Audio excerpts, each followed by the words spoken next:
Day 5.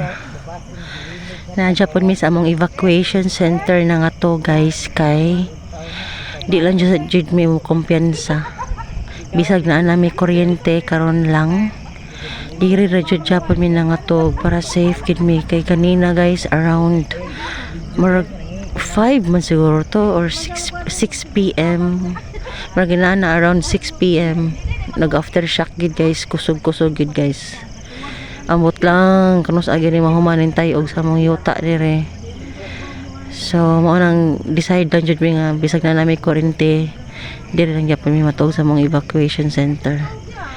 Grabe guys, day 5 na ron ha, pero pasalamat migdako ka na nami kuryente. Nay nangihi guys, wala jay. Salamat kay sa Sibico no, kay kuan na gid ang among kuryente. So thank you kayo, kaya ra lagi ni namo, iampo lang in town ninyo guys nga ma-okay na gid in town, mawagtang na ning aftershock in town ay ron makatuog na mig tarong.